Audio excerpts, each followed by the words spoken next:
Okay, എല്ലാവർക്കും ഞാൻ audible ആണെന്ന് കരുതുന്നു.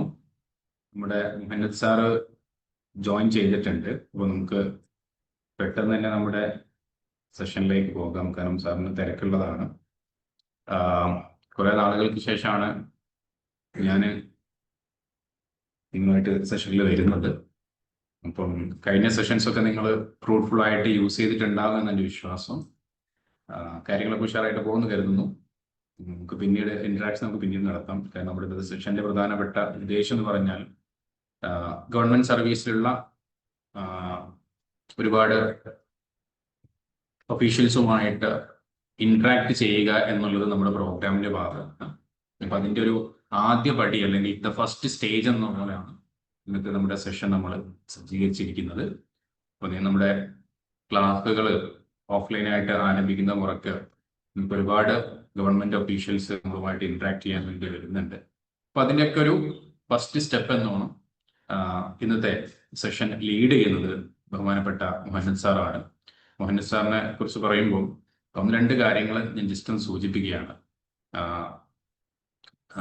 നിങ്ങളൊക്കെ പോലെ തന്നെ അല്ലെങ്കിൽ നമ്മളൊക്കെ പോലെ തന്നെ ഏർലി ഏജിൽ സിവിൽ സർവീസ് അടക്കമുള്ള എക്സാംസിലേക്ക് പ്രിപ്പയർ ചെയ്യുകയും പിന്നീട് civil service mentor cum faculty ആയിട്ട് കേരള സ്റ്റേറ്റ് സിവിൽ സർവീസ് അക്കാദമിയിൽ വർക്ക് ചെയ്യുകയും അതിനുശേഷം കേരള PSC വഴി കെൽട്രോണിൽ നിയമനം ലഭിക്കുകയും പിന്നീട് RRB വഴി ഇന്ത്യൻ റെയിൽവേയിൽ ട്രെയിൻ മാനേജറായിട്ട് വർക്ക് ചെയ്യുകയാണ്. സോ സാറിൻ്റെ ഒരു എക്സ്പീരിയൻസ് തീർച്ചയായിട്ടും സാർ നിങ്ങളുമായിട്ട് ഷെയർ ചെയ്യും. നിങ്ങൾക്ക് ഗവൺമെന്റ് സർവീസിനെ കുറിച്ചുള്ള നിങ്ങളുടെ ചില ക്വയറീസ് അല്ലെങ്കിൽ അതിൽ നിന്നൊക്കെ പാഠം ഉൾക്കൊള്ളുക എന്നുള്ളതാണ്. നമ്മൾ മറ്റുള്ളവരുടെ ഒരു എക്സ്പീരിയൻസ് കേൾക്കുമ്പം നമുക്ക് അതിൽ നിന്ന് കിട്ടുന്ന ഒരു പോസിറ്റിവിറ്റി ഉണ്ട്. അതിൽ നിന്ന് കിട്ടുന്ന കുറച്ച് പ്രചോദനാത്മകമായിട്ടുള്ള കാര്യങ്ങൾ അല്ലെങ്കിൽ അതിൻ്റെ ഒരു എന്താ പറയാ ആ ഒരു എക്സ്പീരിയൻസ് നമുക്ക് ലഭിക്കുന്ന കുറെ കാര്യങ്ങൾ അത് ഓരോരുത്തർക്കും ഓരോ രീതിയിലായിരിക്കും ഉൾക്കൊള്ളുന്നുണ്ടാവുക എന്നുള്ളതാണ്. അപ്പൊ നിങ്ങൾ ഈ ഒരു സെഷനെ മാക്സിമം യൂട്ടിലൈസ് ചെയ്യാൻ വേണ്ടി ശ്രമിക്കുക. മുഹമ്മദ് സാറിനെ ഹൃദ്യമായിട്ട് ഹിൽസ് നൈസ് അക്കാദമിക്ക് വേണ്ടിയിട്ടും നമ്മുടെ ഈ ഒരു ഹിൽസ് നൈ ഫാമിലിക്ക് വേണ്ടിയിട്ടും ഞാൻ ഹൃദ്യമായിട്ട് സ്വാഗതം ചെയ്യുകയാണ്. Sir, over to U.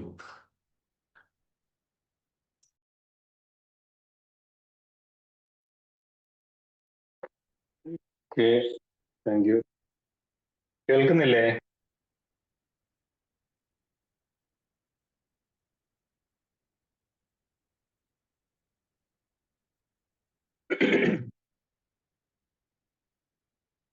Okay, good evening all. കേൾക്കാൻ പറ്റുന്നെന്ന് വിചാരിക്കുന്നു. ആദ്യമായിട്ട് ഈ പരിപാടിയിൽ എത്തിച്ചേർന്ന എല്ലാവർക്കും സന്തോഷങ്ങൾ നേരുന്നു. വളരെ കുറഞ്ഞ സമയം നമുക്ക് ഒരുമിച്ചിരിക്കാൻ അവസരം കിട്ടി. ഒരുപാട് പ്രിപ്പയർ ചെയ്തല്ല നിങ്ങളുടെ മുമ്പിൽ ഇരിക്കുന്നത്. നേരത്തെ പറഞ്ഞ പോലെ 2015 മുതൽ വിവിധ എക്സാമുകൾ എഴുതുകയും എഴുതിപ്പിക്കുകയും പഠിപ്പിക്കുകയും 2-3 സർവീസുകളിൽ കയറി രാജിവെച്ചു. ഇപ്പോൾ ഒരു സർവീസിൽ തുടർന്നുകൊണ്ടിരിക്കുകയാണ്. ഇത്രയും കാലത്ത് ഏകദേശം ഒരു 10 വർഷത്തോളം എക്സ്പീരിയൻസിൽ ഒരുപാട് കൂടെ പഠിച്ചവരെയും പഠിപ്പിച്ചവരെയും നിലവിലിപ്പോൾ പഠിക്കുന്നവരെയും ഒക്കെ കണ്ടതിൻ്റെ ഒരു അടിസ്ഥാനത്തിൽ എക്സ്പീരിയൻസ് ഷെയർ ചെയ്യാനും നിങ്ങൾക്കുള്ള എനിക്ക് പറഞ്ഞുതരാൻ പറ്റിയ സംശയങ്ങൾ തീർക്കാനുമാണ് നമ്മൾ ഇതിലൂടെ കൂടെ ഇരിക്കുന്നത്. കുറച്ച് കാര്യങ്ങൾ ഞാൻ സംസാരിച്ച് നിങ്ങൾക്ക് എന്തെങ്കിലും സംശയങ്ങൾ ഉണ്ടെങ്കിൽ അതുകൂടി ക്ലിയർ ചെയ്ത് നമുക്ക് പെട്ടെന്ന് തന്നെ വൈൻഡപ്പ് ചെയ്യാം. എൻ്റെ പേര് മുഹമ്മദ് എന്നാണ്. നാട് അരീക്കോടാണ്, മലപ്പുറം ജില്ലയിലാണ്. നിലവില് റെയിൽവേയിലാണ് വർക്ക് ചെയ്യുന്നത്. ട്രെയിൻ മാനേജർ എന്ന് പറയുന്ന ഗ്രൂപ്പ് C തസ്തികയിലാണ് നിലവിൽ ജോലി എടുത്തുകൊണ്ടിരിക്കുന്നത്. കേന്ദ്ര ഗവൺമെന്റിന്റെ ജോലികൾ A, B, C ഇങ്ങനെ കാറ്റഗറൈസ് ചെയ്തിട്ടാണുള്ളത്. D ഉണ്ട്. ഓരോ ഗ്രൂപ്പായിട്ടാണുള്ളത്. അതിൽ ഏറ്റവും ഹയർ ലെവലിൽ വരുന്നതാണ് സിവിൽ സർവീസ് പോസ്റ്റുകളൊക്കെ ഉള്ളത് ഗ്രൂപ്പ് A ആണ്.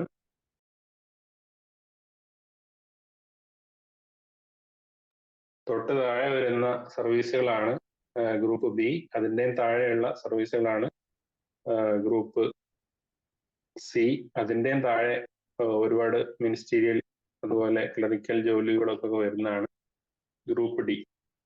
അപ്പൊ അതിൽ നിലവിൽ ഗ്രൂപ്പ് സി എന്ന തസ്തികയിലാണ് RRB റെയിൽവേ റിക്രൂട്ട്മെന്റ് ബോർഡ് നടത്തുന്ന എക്സാം ക്ലിയർ ചെയ്തിട്ടാണ്. അപ്പോൾ നിലവിൽ 2 വർഷത്തോളമായി ജോയിൻ ചെയ്തിട്ട്.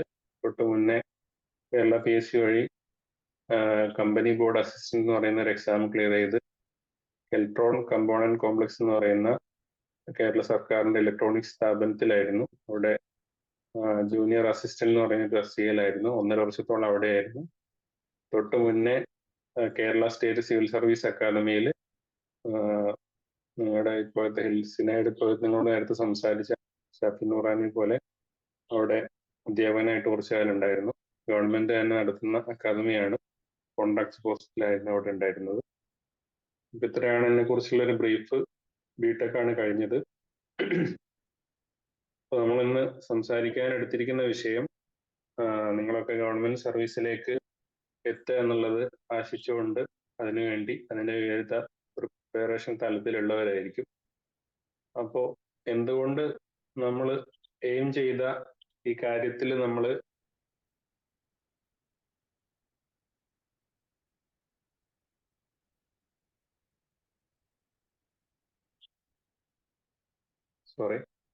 സ്റ്റിക്ക് ഓൺ ചെയ്ത് നിൽക്കണം. അതുപോലെ എന്തിന് നമ്മൾ ഗവൺമെന്റ് സർവീസ് ആസ്പയർ ചെയ്യണം, മറ്റ് സർവീസുകളെ അപേക്ഷിച്ച് അതിന്റെ ഗുണങ്ങൾ എന്തൊക്കെയാണെന്നുള്ളത് ഏതാണ്ട് ഒരു ഐഡിയ നിങ്ങൾക്ക് ഉണ്ടാവും. അതിനെക്കുറിച്ച് ഞാൻ ആദ്യം സംസാരിക്കാമെന്ന് വിചാരിക്കുന്നു. നമുക്ക് നമ്മുടെ പഠനത്തിനപ്പുറത്തേക്ക് നമ്മൾ കൂടുതൽ കാലം നമ്മുടെ ജോലിയും ആ ജോലി മെയിനായിട്ട് വരുന്നത് നമ്മുടെ മൊത്തം നമ്മുടെ ജീവിതം തന്നെ നമുക്ക് ജോലിയോട് ചേർത്ത് വെച്ച് പറയുമ്പോൾ നമ്മൾ കരിയർ എന്ന് പറയും.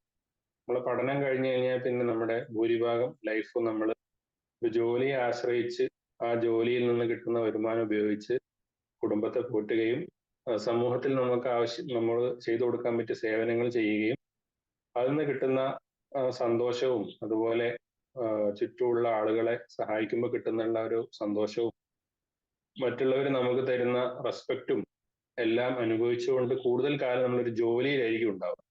ജോലി നമുക്ക് പലതരത്തിൽ ചെയ്യാൻ പറ്റും. നമുക്ക് ഏറ്റവും കൂടുതൽ സാറ്റിസ്ഫാക്ഷൻ കിട്ടുന്ന ജോലിയാണ് നമ്മൾ തിരഞ്ഞെടുക്കേണ്ടത്. ഗവൺമെന്റ് സർവീസിന് ഒരുപാട് മേന്മകളുണ്ട്. അതുകൊണ്ട് ഞാൻ ഗവൺമെന്റ് സർവീസ് ആവുമെന്നുള്ള അപ്പുറത്തേക്ക് ഗവൺമെന്റ് സർവീസിന് ഒരുപാട് മേന്മകളുണ്ട്.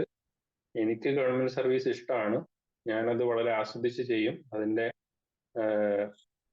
എന്റെ മാക്സിമം ഞാൻ അവിടെ ചെയ്യാൻ പറ്റും. അതിൽ നിന്നുള്ള സന്തോഷം എനിക്ക് കിട്ടും. അങ്ങനെയാണെങ്കിൽ മാത്രമേ നമ്മൾ അത് ആസ്പയർ ചെയ്യേണ്ടുള്ളൂ. ലോകത്തുള്ള എല്ലാ ആളുകളും ഒരേ ജോലിയിലേക്ക് എത്തണം നമുക്ക് വാശി പിടിക്കാൻ പറ്റില്ലല്ലോ. സൗണ്ടിന് എന്തെങ്കിലും പ്രശ്നങ്ങളുണ്ട് ഇടയ്ക്ക് ടൈപ്പ് ചെയ്താൽ മതി.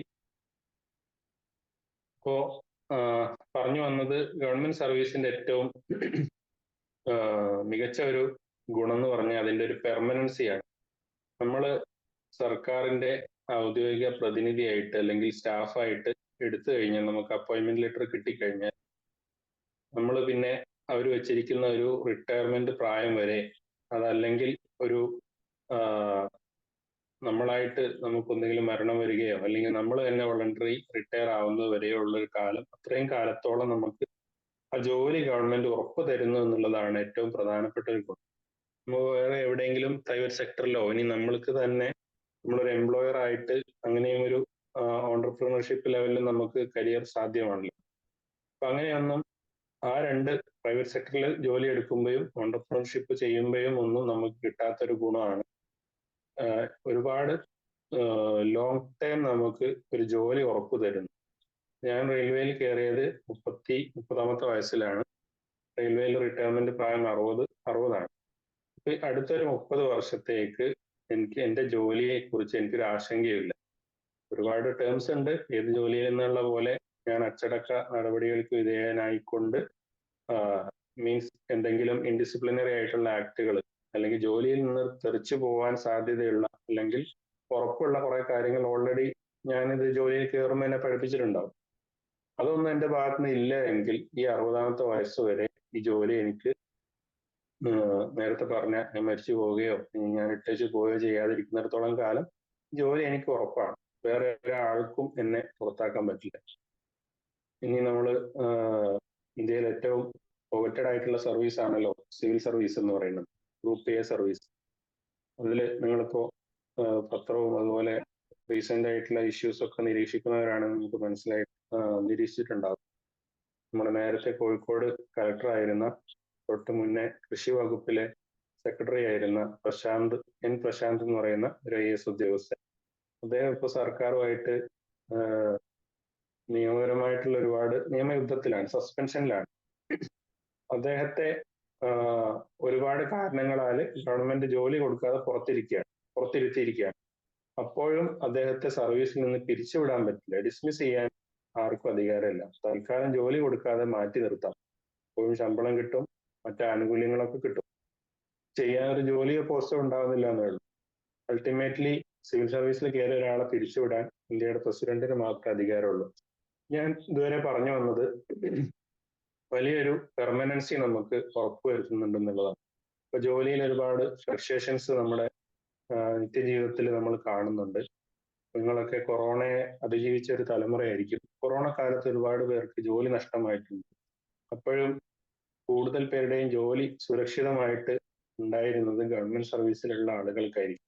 ഒരുപാട് പേര് അതിനുശേഷം അവരുടെ ജോലിയൊക്കെ വലിയ രീതിയിൽ നേരത്തെ ഉണ്ടായിരുന്ന ജോലി നഷ്ടപ്പെടുകയും അതിനേക്കാൾ താഴെ സാലറിയിൽ വരികയും ജോലി ചെയ്തിരുന്ന ഇട നഷ്ടപ്പെടുകയൊക്കെ ചെയ്തവർ ഒരുപാടുണ്ട്. അപ്പോൾ ഇങ്ങനത്തെ ഒരു സന്ദർഭത്തിൽ പെർമനന്റ് ആയിട്ടുള്ള ഒരു ജോലി എന്നുള്ളത് വളരെ വലിയൊരു ആശ്വാസമാണ് നമുക്ക് നൽകുക. രണ്ടാമത്തത്, നമുക്ക് ഒരുപാട് ആഗ്രഹങ്ങൾ ഉണ്ടാവും. നമ്മൾ ചെറുപ്പം മുതലേ പഠിക്കുമ്പോൾ നമ്മുടെ ചുറ്റുപാടിനെ നന്നാക്കാനുള്ള ഒരുപാട് ആഗ്രഹങ്ങൾ. നന്നാക്കുക മീൻസ് മെച്ചപ്പെടുത്തുക, നമ്മുടെ ചുറ്റുപാടും ജീവിക്കുന്ന സഹജീവികളുടെ ലൈഫ് സ്റ്റാറ്റസ് മെച്ചപ്പെടുത്തുക. ദരിദ്രരായിട്ട് ഒരുപാട് പേര് ജീവിക്കുന്നുണ്ട്, ജോലി ഇല്ലാതെ കുറെ പേരുണ്ട്, വിദ്യാഭ്യാസവും ഭക്ഷണവും ആരോഗ്യമൊന്നും കിട്ടാതെ കുറെ കുഞ്ഞുമക്കൾ ജീവിക്കുന്നുണ്ട്. അപ്പൊ ഇവരുടെയൊക്കെ ജീവിതത്തിൽ എന്തെങ്കിലും ഒരു പോസിറ്റീവ് ആയിട്ടുള്ള ചേഞ്ച് വരുത്തുക, അങ്ങനെ ഒരു ചേഞ്ച് ഏജന്റ് ആവുക എന്നുള്ളത് സർക്കാർ സർവീസിലൂടെ നമുക്ക് സാധ്യമാണ്. നമ്മൾ ഗവൺമെന്റിന്റെ പോളിസിയുടെ ഒക്കെ ഭാഗമായിട്ട് മാറുമ്പോൾ ഒരു മന്ത്രി എന്തെങ്കിലും ഒരു പുതിയൊരു പദ്ധതി പ്രഖ്യാപിച്ചു, ആ പദ്ധതി പ്രകാരം ഒരു ഉദാഹരണം പറയുകയാണെങ്കിൽ ലൈഫ് മിഷൻ നിങ്ങൾ കേട്ടിട്ടുണ്ടാവും. പാവപ്പെട്ടവർക്ക് വീട് വെച്ചു കൊടുക്കാനുള്ള ഒരു പദ്ധതിയാണ്, പുതിയ ഗവൺമെന്റ് പദ്ധതിയാണ്. നേരത്തെ അതിന് സമാന്തരമായിട്ടുള്ള ഒരുപാട് പദ്ധതികൾ നേരത്തെ ഉണ്ട്. വീട് വെച്ചു കൊടുക്കുക എന്നുള്ളത് ഇനിയുള്ള ഗവൺമെന്റുകൾക്കും ഒരു പ്രധാന അജണ്ട ആയിരിക്കും, വീടില്ലാത്തവർക്ക് വീട് വെച്ചു കൊടുക്കുക. ഇപ്പൊ പണ്ട് മുതലേ ഉള്ള ഒരു പദ്ധതിയാണ്. പക്ഷെ ആ പദ്ധതി രൂപപ്പെടുത്തിയ ഒരാൾ ഒരു പക്ഷേ ഒരു മന്ത്രി ആ ഒരു 5 വർഷത്തേക്ക് മാത്രമാണ് അയാൾക്ക് ചെയ്യാൻ പറ്റുക, അയാളുടെ ഒരു ടെനറുള്ള കാലത്തോളം. പക്ഷെ ഒരു സർക്കാർ ഉദ്യോഗസ്ഥൻ അയാള് കൃത്യമായിട്ട് ഇതിന്റെയൊക്കെ പോളിസി രൂപപ്പെടുത്തുകയും പദ്ധതി രൂപപ്പെടുത്തുകയും ഇതിന്റെ പിന്നാലെ ഒരുപാട് റൂട്ടിൽ പണിയെടുക്കാൻ പറ്റിയ ശരിക്ക് സർക്കാർ ഉദ്യോഗസ്ഥനാണ്. നമ്മൾ പൊളിറ്റിക്കൽ എക്സിക്യൂട്ടീവും അതുപോലെ പെർമനന്റ് എക്സിക്യൂട്ടീവ് എന്ന് പറയും. പൊളിറ്റിക്കലി 5 വർഷം കൂടുമ്പോൾ ഇലക്ഷൻ അഭിമുഖീകരിച്ചിട്ടാണ് മന്ത്രിമാരും MLA-മാരും MP-മാരൊക്കെ നമുക്ക് ഉണ്ടാവുന്നത്. അതിനപ്പുറത്തേക്ക് നമ്മൾ ഇത്രയും ലോങ് ടേം സർവീസ് നമുക്ക് ഇതുപോലെ ഒരു ചേഞ്ച് ഏജന്റ് ആയിട്ട്, പലരുടെയും ജീവിതത്തിൽ ചേഞ്ച് ഏജന്റ് ആയിട്ട് നമുക്ക് വർത്തിക്കാൻ ഗവൺമെന്റ് സർവീസിലൂടെ പറ്റും. 2 ഗുണങ്ങളെ ഞാൻ പറഞ്ഞു. ഒന്ന്, ഒരുപാട് ലോങ് ടേം ജോലി നമുക്ക് ഉറപ്പു തരുന്നു, അതുപോലെ നമുക്കൊരു ചേഞ്ച് ഏജന്റ് ആയിട്ട് ആക്ട് ചെയ്യാൻ പറ്റും. അതിന് പറ്റിയ രീതിയിൽ എല്ലാ സർവീസുകളും എന്നല്ല, ഗവൺമെന്റിന്റെ ഏറ്റവും മീനിയൽ ആയിട്ടുള്ള സർവീസിൽ പോലും ഒരു ഉദാഹരണം പറയുകയാണെങ്കിൽ, ഇന്നിപ്പോ പെട്ടെന്നൊരു ആവശ്യം വന്നു, ട്രഷറിയിൽ അവിടെ ഒരു ട്രഷറിയായിട്ട് ബന്ധപ്പെട്ട് എൻ്റെ ഉമ്മ പെൻഷൻ വാങ്ങാൻ പോകുന്ന ആളാണ്. അപ്പൊ അതുമായിട്ട് ബന്ധപ്പെട്ട ഒരു ഡൗട്ട് ക്ലിയർ ചെയ്യും. ആ ഡൗട്ട് എനിക്കറിയില്ല, വീട്ടുകാർക്ക് ആർക്കും അറിയില്ല, അന്വേഷിച്ചവർക്ക് അറിയില്ല. നാട്ടിലുള്ളൊരു അരീക്കോട് ട്രഷറിയിലുള്ള ഒരു പ്യൂണ് ഞങ്ങളുടെ നാട്ടുകാരനുണ്ട്. അയാളെ വിളിച്ചപ്പോൾ അത് സോൾവ് ആയി. അയാൾ എന്താണ് നിങ്ങൾക്ക് വേണ്ടത്, എന്ത് ഡൗട്ട് വേണമെങ്കിലും എന്നോട് ചോദിച്ചു. അതായത് ആ ട്രഷറിയിൽ ഏറ്റവും ലോ ലെവലിൽ വർക്ക് ചെയ്യുന്ന ആൾക്ക് പോലും ഒരാളുടെ ഡൗട്ട് ക്ലിയർ ചെയ്ത് കൊടുക്കാനും, ഡൗട്ട് ക്ലിയർ ചെയ്യുന്നതിലൂടെ നമ്മളുടെ ആവശ്യങ്ങൾ, നമ്മൾക്ക് ഗവൺമെന്റിൽ നിന്ന് കിട്ടേണ്ട സർവീസുകൾ ചെയ്തു തരാനും എനിക്ക് പറ്റും. ഇങ്ങനെയാണെങ്കിൽ ഏറ്റവും ഉയർന്ന തസ്തികയിലുള്ള ആളുകൾക്ക് എത്രത്തോളം ഗുണങ്ങൾ ചെയ്തു കൊടുക്കാൻ പറ്റും നമ്മൾ ആലോചിച്ചു. അതുപോലെ സമൂഹത്തിൽ നിന്ന് കിട്ടുന്ന റെസ്പെക്ട്, സ്റ്റാറ്റസ്, പിന്നെ ഇതിനേക്കാൾ അപ്പുറത്തേക്കൊക്കെ പ്രൈവറ്റ് സെക്ടറിൽ എവിടെ കിട്ടുന്നതിനേക്കാളും അതിന് തത്തുല്യമായതോ അല്ലെങ്കിൽ അതിന് മുകളിലേക്കോ ഉള്ള നമ്മൾ ആ റേഞ്ച് വെച്ച് നോക്കുമ്പോൾ അതിന് സമാനമായ ഒരു സാലറി നമുക്ക് ഉറപ്പു തരുന്നു. ഈ സാലറി മാത്രമല്ല, നമ്മൾ റിട്ടയർഡ് ആയി കഴിഞ്ഞാലും നമുക്ക് എന്തെങ്കിലും ആനുകൂല്യങ്ങൾ, പെൻഷനായിട്ടും മറ്റൊരുപാട്, നമ്മൾ ജോലി എടുക്കുമ്പോൾ തന്നെ ഒരുപാട് അലവൻസുകളായിട്ട് നമുക്ക് കിട്ടും. ഉദാഹരണം പറയുകയാണെങ്കിൽ ഞാൻ റെയിൽവേയിലാണ് ജോലി ചെയ്യുന്നത്. മറ്റേ ഞങ്ങൾക്ക് റെയിൽവേയിൽ ടോർച്ച് ഉപയോഗിക്കാനുണ്ട്, സിഗ്നൽ ടോർച്ച്. നമുക്കറിയാം പച്ചയും ചുവപ്പും വൈറ്റ് ലൈറ്റും ഉള്ള ഒരു ടോർച്ച് ഉണ്ട്. ആ ടോർച്ചിൽ ബാറ്ററി ഇടുന്ന ടോർച്ചാണ് ഞങ്ങൾക്ക് റെയിൽവേ തരുന്നത്. ആ ബാറ്ററിക്കുള്ള കാശ് പോലും മാസം ശമ്പളത്തിന്റെ കൂടെ അഡീഷണൽ ആയിട്ട് തരുന്നു. യൂണിഫോമിന് സെപ്പറേറ്റ് കാശ് വർഷത്തിൽ തരുന്നു. അങ്ങനെ എല്ലാ തരത്തിലും നമ്മൾക്ക് എക്സ്ട്രാ എന്ത് ചെലവ് വരുന്നോ അതുപോലും അലവൻസ് ആയിട്ട് മീറ്റ് ചെയ്യുന്ന ഒരു രൂപമാണ് സർക്കാർ സർവീസിലുള്ളത്. എല്ലാ സർവീസിന്റെയും കാര്യമല്ല, ഓരോ സർവീസിന്റെയും സ്റ്റാറ്റസിന്റെയും കാര്യങ്ങൾക്ക് അനുസരിച്ച് അതിലുള്ള അലവൻസുകൾ വ്യത്യാസം ഉണ്ടാവും. റെയിൽവേയിൽ തന്നെ നമുക്ക് 2 മക്കൾക്ക് അവർക്ക് 18 വയസ്സാവുന്നവരെയുള്ള വിദ്യാഭ്യാസ ചെലവുകൾ റെയിൽവേ വഹിക്കും. അതിലേക്ക് ഒരു 25,000 രൂപ മാസത്തിൽ ഗവൺമെന്റ് നമുക്ക് തരും. ഇതേപോലെ എനിക്ക് അറിയുന്ന സർവീസിനെ കുറിച്ച് പറഞ്ഞാണ്, മിക്കവാറും എല്ലാ സർവീസുകൾക്കും ഇങ്ങനെ ഒരുപാട് ആനുകൂല്യങ്ങൾ ഗവൺമെന്റിന്റെ ഒരു സർവന്റ് എന്നുള്ള നിലയ്ക്ക് നമുക്ക് ചൊരിഞ്ഞു തരുന്നുണ്ട്. അപ്പോൾ ഇത്രയൊക്കെയാണ് ഇതിന്റെ ഒരു ആകർഷണീയത എന്ന് പറയുന്നത്. ഇനി എങ്ങനെ ഇതിലേക്ക് എത്താൻ പറ്റും? അപ്പൊ നിങ്ങളൊക്കെ എനിക്ക് തോന്നുന്നത് +2 കഴിഞ്ഞവരും ഡിഗ്രി പഠിക്കുന്നവരും ഡിഗ്രി കഴിഞ്ഞവരും കൂട്ടത്തിലുണ്ടാവും തോന്നുന്നു. അങ്ങനെ വിചാരിച്ചാട്ടെ.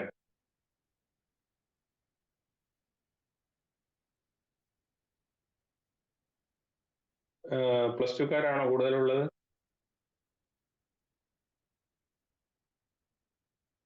Yes or no, please.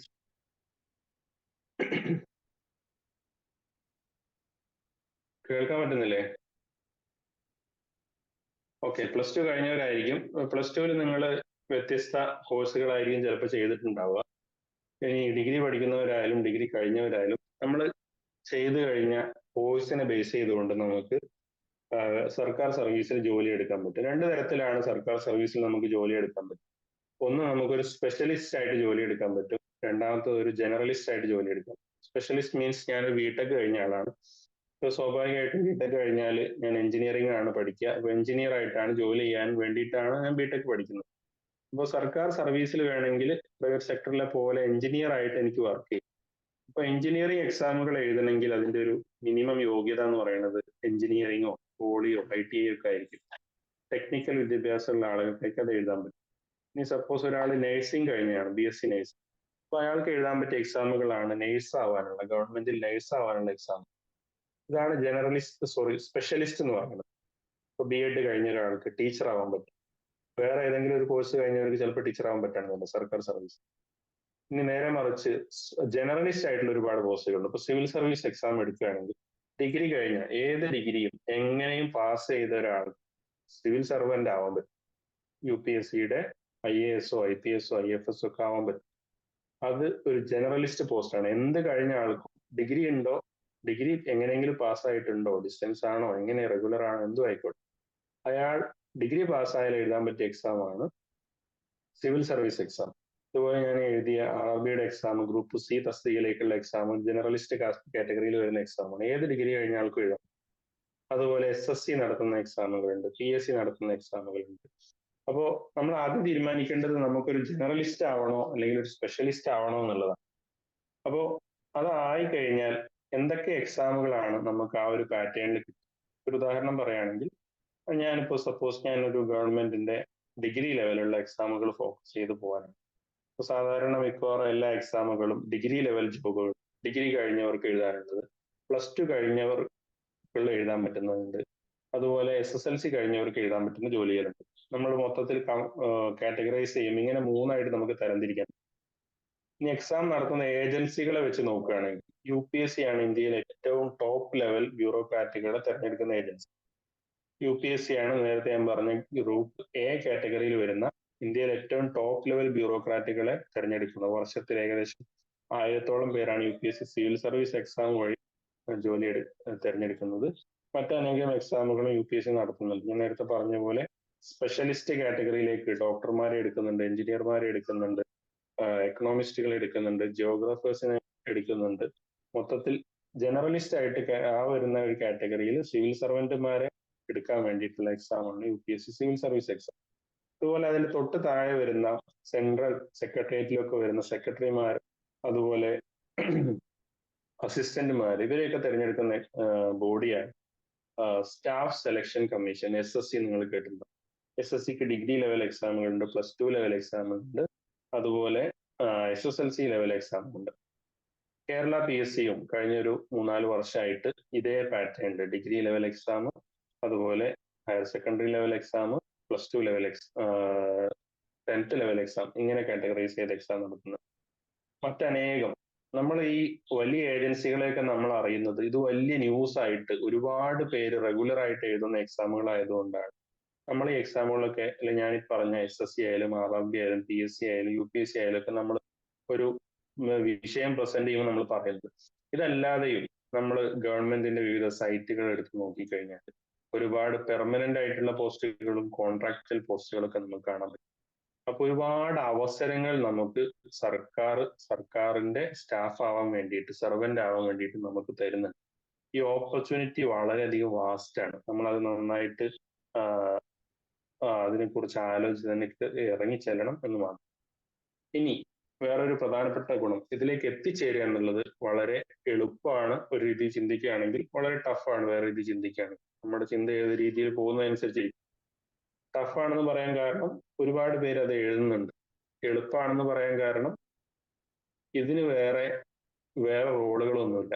നമ്മുടെ അടുത്ത് ഒരുപാട് പണമുണ്ട്, ഒരുപാട് ജോലികൾ, പണം കൊടുത്ത് നമുക്ക് കിട്ടുന്ന ജോലികൾ, ഇത്രയും പൈസ കെട്ടിവെച്ച് കഴിഞ്ഞാൽ നിങ്ങൾക്ക് ഇത്രയും മാസ ശമ്പളമുള്ള ജോലി നിങ്ങൾക്ക് തരും.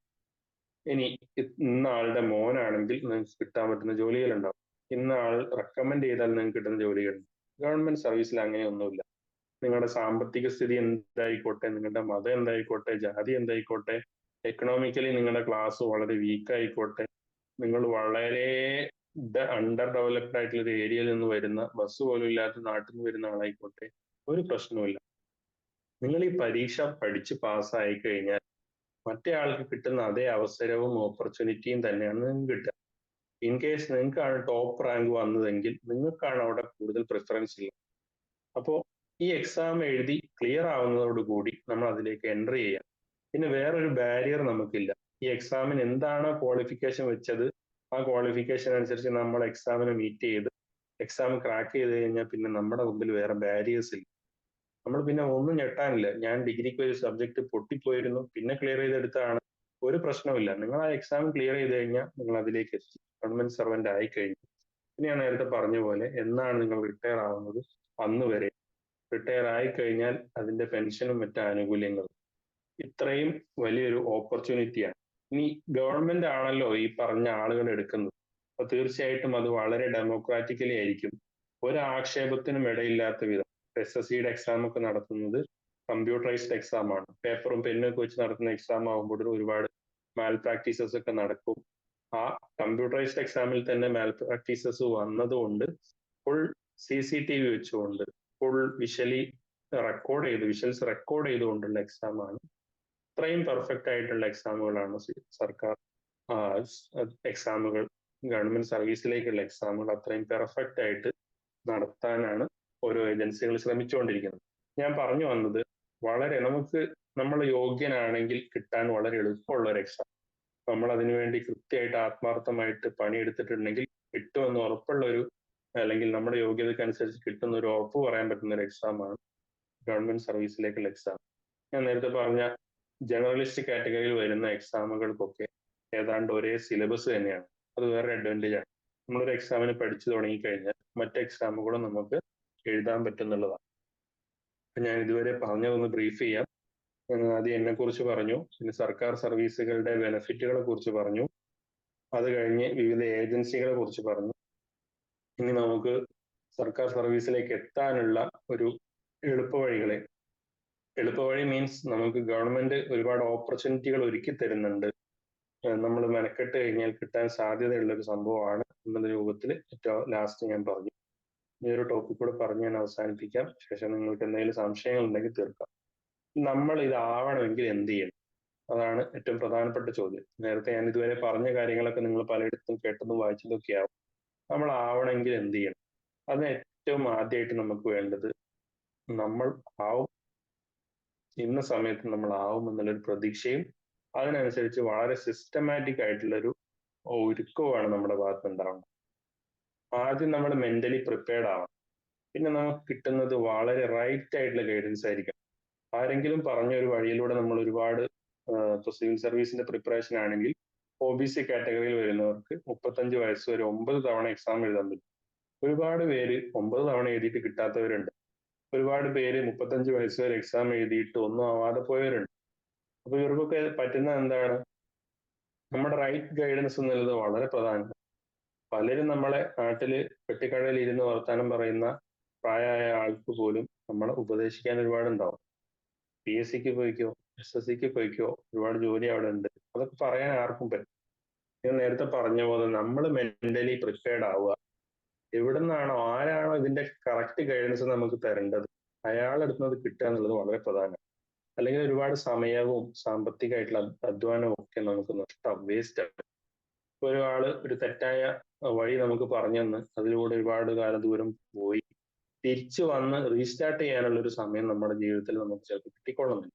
അപ്പോഴേക്ക് നമ്മുടെ ജീവിതത്തിൽ ഒരുപാട് പ്രാരാബ്ദങ്ങൾ വരും, കുടുംബത്തിന്റെ ഭാരം നമ്മൾ ഏറ്റെടുക്കേണ്ടി വരും. നമുക്കൊരു കല്യാണം, അത് നമ്മുടെയും വീട്ടുകാരുടെയൊക്കെ ആവശ്യമായിട്ട് വരും, വീട് വെക്കേണ്ടി വരും, മക്കളാവും, ഒരുപാട് ബാധ്യതകൾ ഈ സ്റ്റുഡൻഷിപ്പ് കഴിഞ്ഞ് അല്ലെങ്കിൽ അതിന്റെ എൻഡിലേക്ക് എത്തുമ്പോൾ നമ്മൾ അഭിമുഖീകരിക്കേണ്ടി വരും. അപ്പോൾ വളരെ റൈറ്റ് ആയിട്ടുള്ള ഒരു ഗൈഡൻസ് നേരത്തെ കിട്ടുക, നേരത്തെ നമ്മൾ ഒരുങ്ങുക എന്നുള്ളത് വളരെ പ്രധാനം.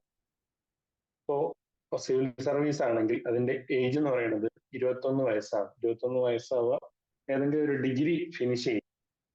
നേരത്തെ ഞാൻ പറഞ്ഞ 10th ലെവൽ എക്സാമുകളാണെങ്കിൽ 18 വയസ്സാവുക, ഏതെങ്കിലും നേരത്തെ പറഞ്ഞ ഹയർ സെക്കൻഡറി ആണ്, ഹയർ സെക്കൻഡറി ഫിനിഷ് ചെയ്യുക, 10th ആണ്, 10th ഫിനിഷ് ചെയ്യുക. ഇതൊക്കെയാണ് അതിന്റെ യോഗ്യത.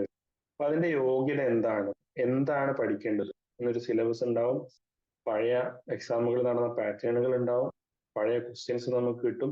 ഇതൊക്കെ പറഞ്ഞു തരാൻ പറ്റുന്ന ആളുകൾ നമ്മൾ തേടി പിടിച്ച്, നിലവിൽ ആ എക്സാം ക്ലിയർ ചെയ്ത ആൾക്കാരും ഉണ്ടാവും, അത്തരം എക്സാമുകൾക്ക് വേണ്ടി പ്രിപ്പയർ ചെയ്യിക്കുന്ന അക്കാദമികളും ഇൻസ്റ്റിറ്റ്യൂട്ടുകളും ഒക്കെ ഉണ്ടാവും.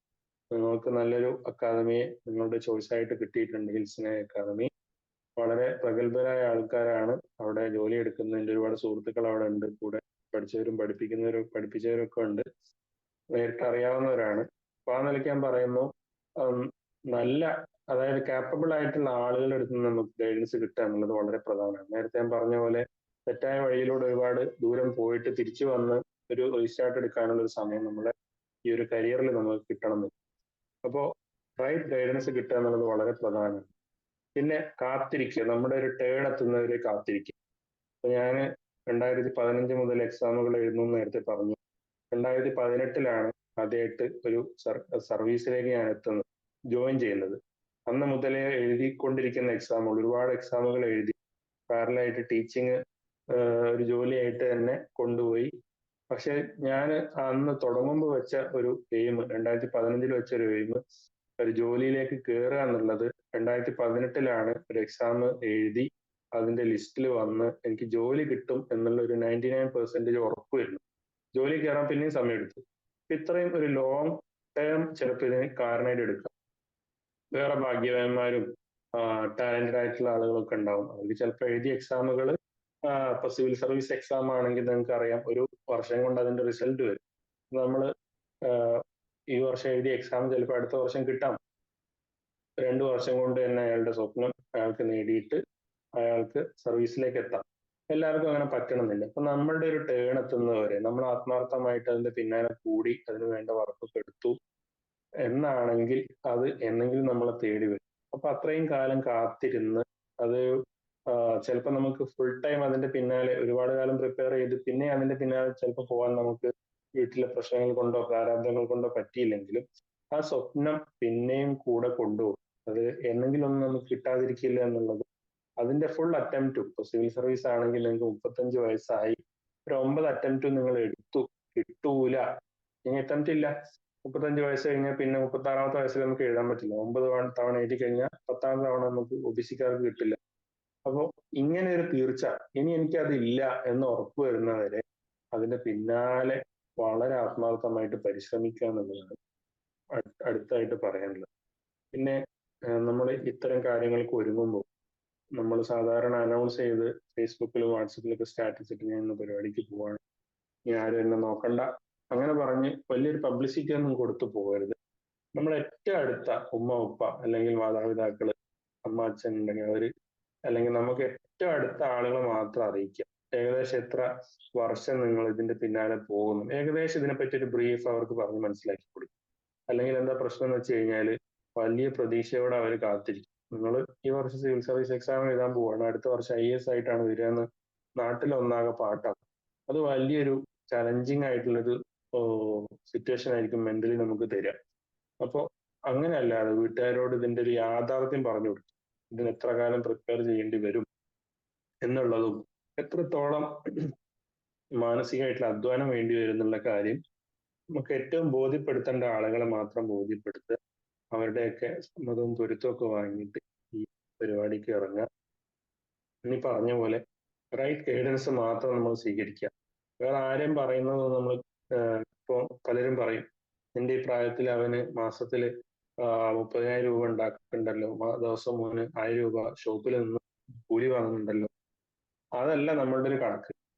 ഇപ്പോ നിലവിൽ ഞാൻ ഇതുപോലെ എൻ്റെ ഒരു സമയത്ത് ആ ഒരു ഇൻസിഡന്റും കൂടി പറഞ്ഞുകൊണ്ട്, സംഭവം കൂടി പറഞ്ഞ് ഞാൻ അവസാനിപ്പിക്കാം. കൂടെ നാട്ടിലുണ്ടായിരുന്ന ഒരാള്, അയാളെപ്പോ ഇങ്ങനെ മെന്റലി ഭയങ്കരമായിട്ട് ടോർച്ചർ ചെയ്യും. ഞാനിപ്പോ ഇവിടെ പണിക്കൊക്കെ പോയിട്ട് എനിക്ക് ദിവസം ഒരു 1200 രൂപ കിട്ടുന്നുണ്ട്, ഇങ്ങനെ പഠിക്കാൻ പോയിട്ട് എനിക്ക് എന്താ കിട്ടുന്നത്, അങ്ങനെ വല്ലാണ്ട് അങ്ങനെ ചൊറിഞ്ഞുകൊണ്ടിരുന്നു. അപ്പോ അയാൾ ഇന്നും 1200, ചിലപ്പോൾ 1300 ആയിട്ടുണ്ടാവും. വേറെ വ്യത്യാസമൊന്നും വന്നിട്ടുണ്ടാവില്ല. അയാളുടെ ഒരു മാസ ശമ്പളം അതിനേക്കാളും എത്രയോ ഇരട്ടി എനിക്കിപ്പോ വാങ്ങാൻ പറ്റുന്നുണ്ട്. ഓരോ സർക്കാർ സർവീസിലും നമ്മൾ ജോലി എടുക്കുമ്പോൾ ഒരുപാട് കഴിഞ്ഞിട്ടായിരിക്കും നമുക്ക് കിട്ടുക. പക്ഷെ ആ കിട്ടുന്നത് നമ്മൾ നേരത്തെ മാറ്റിവെച്ചതും കൂടെ ആയിരിക്കും.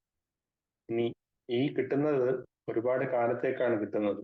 ഞാൻ നേരത്തെ പറഞ്ഞ ആളുടെ ജോലി എത്ര കാലം അയാൾക്ക് എടുക്കാൻ പറ്റുന്നു, അല്ലെങ്കിൽ ഫിസിക്കലി അധ്വാനമുള്ള ഒരു സംഭവമാണെങ്കിൽ എത്രത്തോളം കാലം അയാൾ അതിന് യോഗ്യനായിരിക്കുന്നു, എത്രത്തോളം കാലം ആ ജോലി തന്നെ ഇവിടെ ഉണ്ടായിരിക്കുന്ന ഒരു ഉറപ്പില്ല. അപ്പോൾ ഇങ്ങനെ ആളുകൾ നമ്മൾ പല രീതിയിലും പിന്തിരിപ്പിക്കാനും, നമ്മുടെ നാട്ടിൽ പൊതുവെ ഒരാളിങ്ങനെ ഉയർന്നു വരുന്നതോ നല്ല നിലക്ക് പിന്നെ നല്ലൊരു ആഗ്രഹം വെച്ച് പോകുന്നതൊന്നും ഇഷ്ടപ്പെടാത്ത കുറച്ച് ആളുകളെങ്കിലും ഒക്കെ ഉണ്ടാവുമല്ലോ. അപ്പൊ അവരെയും കൂടി നേരിടാം. എല്ലാവരോടും ഇങ്ങനെ നമ്മൾ വായുകൊണ്ട് മറുപടി പറയണമെന്നില്ല. നമ്മുടെ റിസൾട്ട് വരുമ്പോൾ അതൊരു നല്ലൊരു ഗംഭീര മറുപടി ആയിട്ട് എല്ലാവർക്കും ഉണ്ടാവും. അപ്പൊ ആ രീതിയിൽ നമ്മൾ പ്രിപ്പറേഷനെ കാണുക. ഞാൻ അവസാനിപ്പിക്കുകയാണ്. ഏകദേശം 35 മിനിറ്റായി. ഇനി എന്തെങ്കിലും സംശയങ്ങൾ ചോദിക്കാനുണ്ടെങ്കിൽ പറയാൻ പറ്റുന്നതാണെങ്കിൽ ഞാൻ പറയാമെന്നുണ്ടെങ്കിൽ ഒന്ന് റെഫർ ചെയ്തിട്ട് പിന്നീട് സംസാരിക്കാം. Okay, thank you.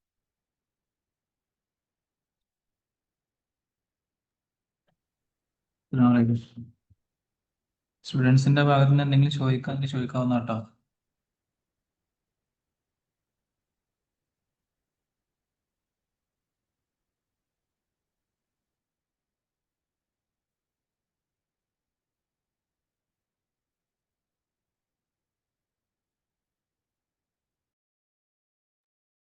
നമുക്ക് വോയിസിലോ ഇനി അത് പ്രശ്നം ഉണ്ടെങ്കിൽ ടെക്സ്റ്റിലോ പോയി ചോദിക്കാം.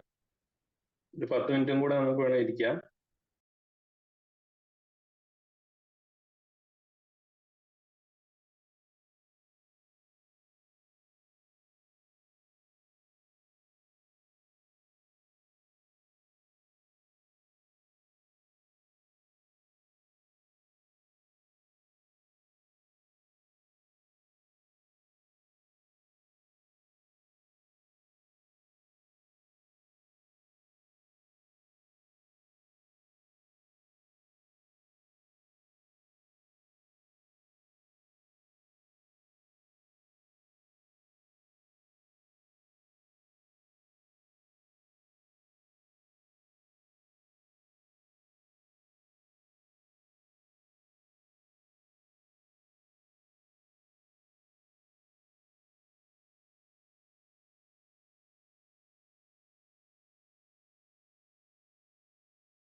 ഓക്കെ, ഒരു ഡൗട്ട് വന്നത് ഓരോ ജോബിനും ഡിഫറെന്റ് എക്സാം ആയിരിക്കുമോ അതോ റാങ്ക് ലിസ്റ്റ് അനുസരിച്ച് ഉള്ള ജോലി കിട്ടുമോ?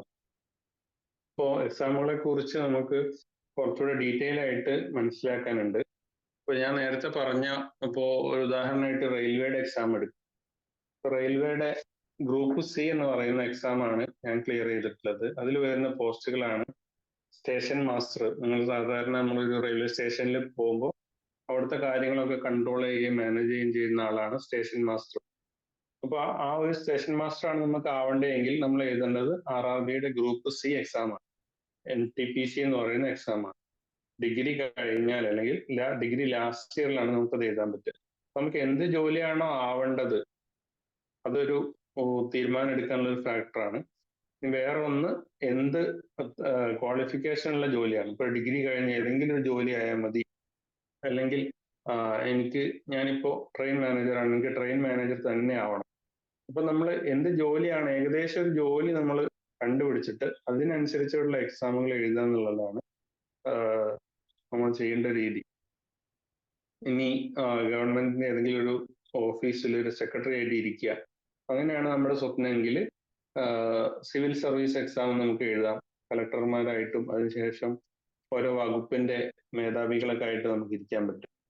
അപ്പോൾ എന്താണ് നമ്മൾ ആഗ്രഹിക്കുന്നത് അതിനനുസരിച്ചിട്ടാണ് എക്സാമുകൾ നമ്മൾ എഴുതേണ്ടത്. എക്സാം എഴുതി കഴിഞ്ഞാൽ ഇപ്പൊ PSC യുടെ ഒരു കാര്യം പറയുകയാണെങ്കിൽ PSC 6 മാസമൊക്കെ ഇപ്പോൾ ഒരു എക്സാമിന് ക്ഷണിക്കുന്നു. 6 മാസമൊക്കെ കഴിഞ്ഞിട്ടുള്ള ഒരു എക്സാമിന് എനിക്കിപ്പോൾ വിളിക്കുക. അപ്പൊ 6 മാസം കഴിഞ്ഞ് നമ്മൾ എക്സാം എഴുതി. എക്സാമിന് ചിലപ്പോൾ ഒറ്റ എക്സാം ആവാം, ചിലപ്പോൾ ഒന്നിലധികം എക്സാം ഉണ്ടാവും. ആദ്യത്തെ ഒരു സിവിൽ സർവീസിന്റെ നിങ്ങൾ കേട്ടിട്ടുണ്ടാവും, ആദ്യം ഒരു പ്രിലിമിനറി എക്സാം ഉണ്ടാവും, ഒരു ഒബ്ജക്റ്റീവ് എക്സാം ഉണ്ടാവും. അതിന് കുറച്ചുപേരെ സ്ക്രീൻ ചെയ്തെടുത്തിട്ട് ഏകദേശം 10 ലക്ഷത്തോളം ആളുകൾ എഴുതും. അതൊന്ന് ഒരു 10,000 12,000 ആളുകളെ ആദ്യത്തെ എക്സാം കഴിഞ്ഞ് സ്ക്രീൻ ചെയ്യും. അതിനുശേഷം ഒരു റിട്ടേൺ എക്സാം വെക്കും. ആ റിട്ടേൺ എക്സാം കഴിഞ്ഞ് ഏകദേശം 3000-ഓളം ആളുകളാണ് അതിലെ സ്ക്രീനിങ് കഴിഞ്ഞ് പുറത്തേക്ക് വരിക. അവരെ ഇന്റർവ്യൂ ചെയ്ത് ഏകദേശം 1000-ഓളം പേരെയാണ് IAS-ഉം IFS-ഉം അങ്ങനെ ഒരു 24-ഓളം സർവീസുകളുണ്ട്, പലതരത്തിലുള്ള സർവീസുകളുണ്ട്.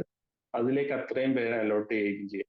അപ്പൊ നിങ്ങൾ +2 പഠിച്ചവരായിരിക്കും. അപ്പോൾ SSLC-യിൽ നിങ്ങളുടെ മാർക്ക് ഒരു പ്രധാന ഫാക്ടർ ആയിരുന്നു. നിങ്ങൾക്ക് ഏറ്റവും നല്ല, എല്ലാവരും ആഗ്രഹിക്കുന്ന സ്കൂളിലെ, എല്ലാവരും ആഗ്രഹിക്കുന്ന ട്രേഡ് കിട്ടണമെങ്കിൽ നിങ്ങൾക്ക് നല്ല മാർക്ക് വേണ്ടി വരും. അപ്പൊ നല്ലൊരു റാങ്ക് നിങ്ങൾ വാങ്ങിക്കഴിഞ്ഞാൽ നിങ്ങൾക്ക് ഒരു ഡെസിഷൻ മേക്കിംഗ് ഉണ്ടാവും, അല്ലെങ്കിൽ പ്രിഫറൻസ് കൂടുതലുണ്ടാവും. എനിക്ക് IAS തന്നെ കിട്ടണമെന്നാണ് കൂടുതൽ പേര് ആഗ്രഹിക്കുക. അപ്പൊ IAS കിട്ടാൻ ഭയങ്കര ഡിമാൻഡ് ഉണ്ടാവും. അപ്പൊ നിങ്ങൾക്ക് നല്ല റാങ്ക് വേണ്ടി വരും IAS കിട്ടാൻ. ഞാൻ പറഞ്ഞത് മനസ്സിലാവുമെന്ന് വിചാരിക്കുന്നു. രണ്ടാമത്തെ ചോദ്യം, UPSC എഴുതി കിട്ടിയിട്ടുള്ള റാങ്ക് ലിസ്റ്റുകളുടെ കുറിച്ച് പറയൂ സാർ, അത് എങ്ങനെയൊക്കെയാണ് കിട്ടുക?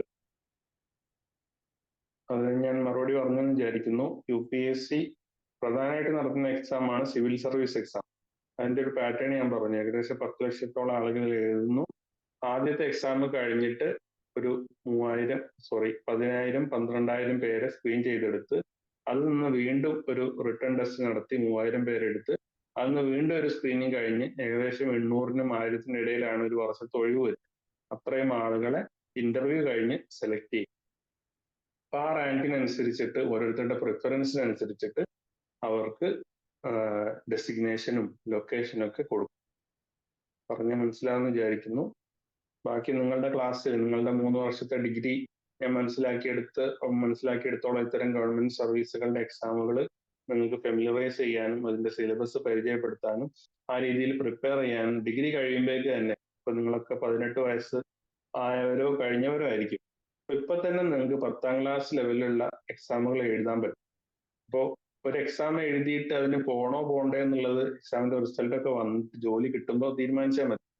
ഇപ്പൊ തന്നെ നമ്മൾ എഴുതി കഴിഞ്ഞാൽ ഏറ്റവും മിനിമം ഒരു 20,000 രൂപ സാലറി, ബേസിക് സാലറി എല്ലാം കൂട്ടി നമുക്ക് 25-30 അടുത്ത് ഏറ്റവും മിനിമം ഗവൺമെന്റിൽ നമുക്ക് സാലറി കിട്ടും. പ്രൈവറ്റ് സെക്ടറിൽ നിങ്ങളുടെ സഹപാഠികളായിട്ട് ചിലപ്പോൾ പലരും ജോലിക്ക് കയറിയിട്ടുണ്ടാവും. അവരുടെ ജോലിയുടെ നേച്ചറിനെ കുറിച്ചും നിങ്ങളുടെ ജോലിയുടെ നേച്ചറിനെ കുറിച്ചും ഇത്തരം 10ാം ക്ലാസ് ലെവലിലുള്ള ജോലിയെ കുറിച്ച് പോലും നമുക്ക് കമ്പയർ ചെയ്ത് കഴിഞ്ഞാൽ ഒരുപാട് മെച്ചാണ്. ഇപ്പൊ ജോലിക്ക് നമ്മൾ പോകണമെന്നില്ല, ഇപ്പോഴേ നമുക്ക് ഇത്തരം എക്സാമുകൾ എഴുതിയിട്ടുള്ള ഒരു എക്സ്പീരിയൻസ് നമുക്ക് ഉണ്ടാക്കാൻ പറ്റും. നിങ്ങളുടെ സ്ഥാപനവും അങ്ങനത്തെ ഒരു എയിമിലായിരിക്കും മുന്നോട്ട് പോകുന്നത് തന്നെയാണ് ഞാൻ വിചാരിക്കുന്നത്. പരമാവധി നമുക്ക് യോഗ്യതകളുള്ള എക്സാമുകളൊക്കെ എഴുതുക, അതിനനുസരിച്ച് പ്രിപ്പയർ ചെയ്ത് വലിയ ലക്ഷ്യങ്ങൾ എപ്പോഴും നമ്മൾ വെക്കുക. ഒരു ചെറിയൊരു ജോലി കിട്ടി, ഗവൺമെന്റ് സർവീസ് തന്നെ ചെറിയൊരു മീനിയൽ ജോബ്, 10ാം ക്ലാസ് ജോബ് കിട്ടി. നമ്മുടെ ഒരു കപ്പാസിറ്റി വെച്ചുകൊണ്ട് നമുക്ക് സിവിൽ സർവീസ് തന്നെ കിട്ടാൻ സാധ്യതയുണ്ട്. നമ്മൾ ആ പ്രിപ്പറേഷൻ മുന്നോട്ട് കൊണ്ടുപോകണം. ആ ജോലിക്ക് പോകണമെന്നില്ല, ഇനി ആ ജോലിയിൽ ഇരിക്കെ തന്നെ നമുക്ക് വേറെ ജോലിക്ക് വേണ്ടി ശ്രമിച്ചുകൊണ്ടിരിക്കുകയും ചെയ്യാം. പറഞ്ഞ വ്യക്തമായി ഇരിക്കും തോന്നുന്നു. അന്ന ആൻഡ് ഹസ്ന, ഇനി എന്തെങ്കിലും ഡൗട്ട് ഉണ്ടെങ്കിൽ ചോദിക്കാം, ഇല്ല നമുക്ക് വൈൻഡപ്പ് ചെയ്യാം.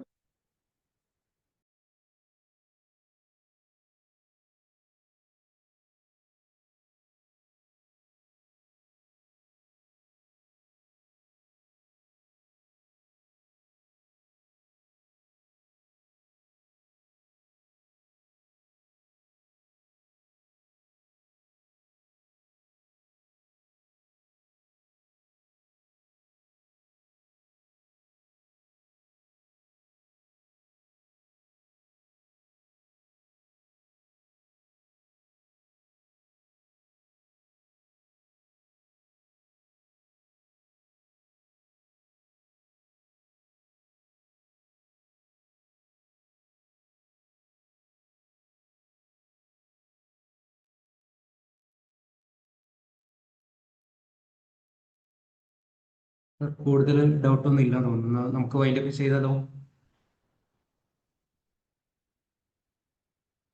Okay, right.